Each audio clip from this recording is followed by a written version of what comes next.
Hello, everyone, and welcome back to another episode of History and Gaming Alexandria. This is Mike, your host, and today we're talking a bit about naval wargaming and some great new products from a fantastic supplier called PT Dockyard that are available online. And we're going to talk about some of their new 1/300 scale releases, namely for the Finnish Navy, including Finnish VMV patrol boats, as well as the Yugoslav Tiger fleet or Yugoslav partizan fleet. So we'll take a look at some awesome ships. We'll preview a few of their excellent models and talk a bit about how to use them in a game like Cruel Seas, for instance, and take a look at some smaller scale modern fast attack craft in their range, taking a look particularly at the Iranian or Iranian Revolutionary Guard Corps fleet and some of their interesting boats that you could use in modern naval warfare scenarios. And so first we'll take a look at the Finnish VMV patrol boat from PT Dockyard. This is the VMV or Vartiomoottorivene patrol boat or gunboat that was used by Finland both during the Winter War, the interwar years, and also during the Continuation War with the Soviet Union when Finland was essentially a co-belligerent of Germany in the war against the USSR and on the Eastern Front, and specifically the Baltic Front and that area. The design of these boats was quite good. They had excellent seagoing qualities. They were fast. They were made of using a light construction, a wooden hull. They did have resistance for that reason to magnetic mines. And they only weighed about 30 tons. The length was between 20 to 25 meters or 65 to 82 feet, more or less. And their armament really varied. In this case, we have the Bofors automatic cannon on the stern side of the boat, and we have a Madsen gun on the bow, on the front of the boat. They were armed with a variety of weapons throughout the war, and so depending on their tasks and what types of missions they were engaged with, whether it was escort flotilla, whether it was anti-submarine duty, they could be armed with a variety of different weapon systems. And so this particular example is the 19, I believe, per the PT Dockyard website, this is the 1943 patrol boat or gunboat, which includes the Bofors cannon on the stern and the Madsen gun on the front. There are also crew figures sculpted into the vessel, which is quite nice. Although for the one pictured here, I did add my own crew using Cruel Seas figures. They also offer a VMV with torpedoes, 1941 version per the website, PT Dockyard, which includes two torpedoes on the stern of the VMV boat. So interesting vessel. And the figures sculpted directly onto the boat is a nice touch, in my opinion. Now, these ships did not see combat in large battles. They were coastal craft. They were particularly used for escort duty, anti-submarine duties, as I mentioned. They were first built around 1929, and interestingly, the first two ships were built for export to Germany in 1930, with the Finns receiving their own versions about a year later in 1930. They were very durable and they were very seaworthy. Very few of them were sunk. Most of them survived the war for the most part.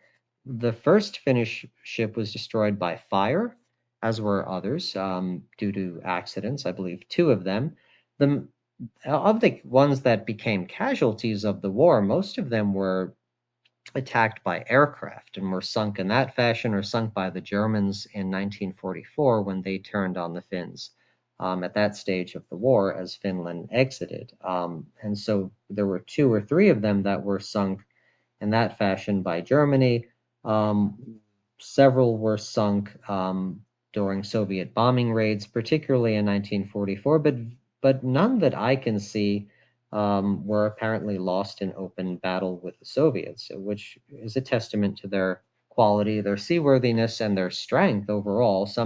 There was VMV 13, belonged to an escort flotilla during the Winter War, as well as patrol flotillas during the Continuation War. It participated in the Battle of Bengstkar Island and Lighthouse, or Bengshir in Russian, in which the Soviets, as part of the defense of Hanko or Gangut, which was a peninsula that was leased from Finland by the Soviet Union at the end of the Winter War and became a major defensive position for a Soviet military naval base during the Continuation War. And so during the defense of Hanko and Hanko Peninsula, there were a number of battles over various small rocky islands that the Finns used to range artillery attacks against the Soviet defenders in Hanko and for other purposes.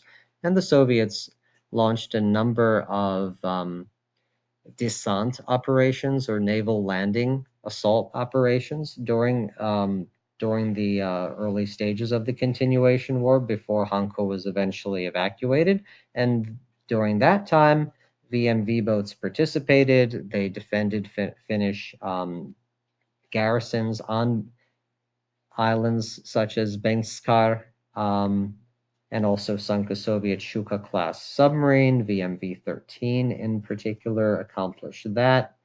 VMV-12 also belonged to a similar escort flotilla during the Continuation War, as well as VMV-13, which participated in Bengskar, going on to sink a Soviet submarine, also going on to have particular success against the Soviet Mali Ochotnik, or small hunter anti-submarine ships, anti-submarine boats, which are portrayed in Cruel Seas. And they've sunk, I believe, two of them in that conflict around the islands surrounding Hanko. And so the VMV ships were particularly effective when they were engaged in these small skirmishes, particularly around the coastal areas, and that came to the fore in the Gulf of Finland, in the Baltic, around the Soviet defense of Hanko, and that peninsula that had been leased by the Soviet Union from Finland in the aftermath of the Treaty of Moscow and the end of the Winter War, and which found itself under a heavy siege during the Continuation War, both from the Luftwaffe, from the Finnish Air Force, from actual Finnish ground attacks against Hanko, which were more or less static trench warfare type of situations. But more interestingly, for our purposes, and the second aspect of the defense of Hanko or Gangut by the Soviets was their attempt to drive the Finns out of these these small rocky islands which surrounded the peninsula, and the efforts by the Finns to recapture them and defend them, which make for very, very interesting Cruel Seas and small littoral naval wargaming scenarios, in my opinion. And I think it's a fascinating period, and these ships from PT Dockyard really help to bring it to life. A second interesting aspect of the VMV was in the interwar era, where in addition to the military escort and coastal patrol duties that we think about during the battles and during the Continuation War and in the Winter War before that, in the 1930s, the VMVs distinguished themselves in battles against smugglers, whether it was alcohol smugglers and other types of smuggling operators in the 30s. And VMV-1 made the largest ever confiscation of smuggled alcohol in Finland at Åland, the Åland Islands. And VMV-2 had intercepted a large smuggler vessel, a schooner called Omar, in 1931. Now, interestingly, a large smuggler ship, the SS Reli, came to the other smuggler ship's aid, came to the aid of the Omar, and attempted to sink VMV-2 by ramming, and a wild duel ensued, with small arms fire opening up on both sides, and a few smugglers were wounded during this. But this wild boat chase eventually resolved itself through the seamanship of the VMV crew, the skillfulness of the VMV Finnish Coast Guard crew, when they maneuvered and opened fire with their 20 millimeter cannon and ultimately forced the smugglers to surrender. Interesting interwar duel there. If you collect the ships for that, a non-military scenario, which obviously could lend itself to some interesting wargaming. But what a story about these boats and their civilian, or at least non-military, um, role prior to the Second World War. I thought I'd add that in, and that just really helps give you some background on what these ships did and how interesting they were. Now, there is a preserved VMV, and I'll also leave a link to the Finnish Coast Guard Museum, which is located in the city of Kotka in Finland, and they have a preserved VMV patrol boat on their website, which is located in the museum. And you could take a look at that for some extra inspiration and learn a bit more about these interesting ships. And now I'll show you an overview of all of the ships that I have from PT Dockyard, including the Yugoslav partizan gunboats and the VMV Finnish gunboat. And so other ships in this 1-300 range include the Yugoslav Partizan fleet or the Tiger fleet, and these include the PC4 Junak meaning hero in Serbo-Croatian.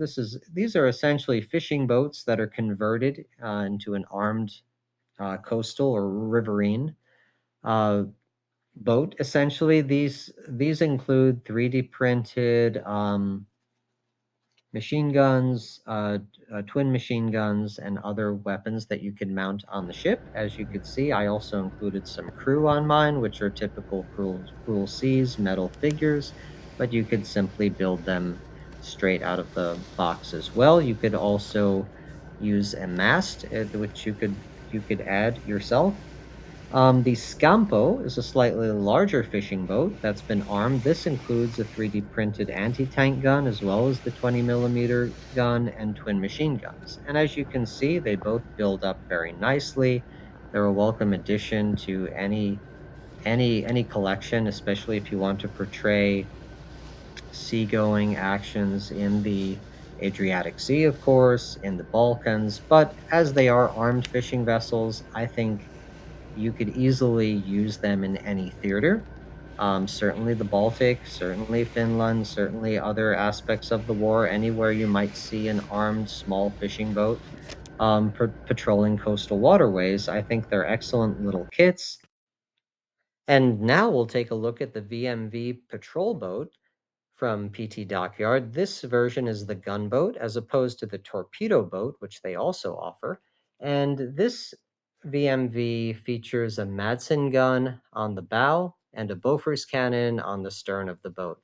Now you can see one of the VMVs that I have, I mounted some Cruel Seas crew on there just to add some extra flavor to it, and also added a Cruel Seas flag on the stern.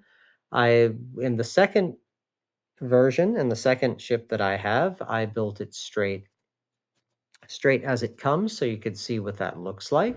And it does include crew sculpted nicely into the Bofors cannon, as well as crew sculpted into the boat itself.